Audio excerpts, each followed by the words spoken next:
Hey, hi, my name is Bridget Carter. I'm a student at Webster Vienna Private University.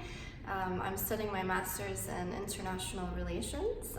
I came today to Bettina's social media breakfast workshop as a complete beginner, not knowing much about social media besides my regular frequent posts on Instagram and Facebook, but I have a private personal project that I'm working on, so I came with the expectation of being able to really expand that via social media. So I think today Bettina's workshop really helped me with that, such as things as how many hashtags should I use in a written content post?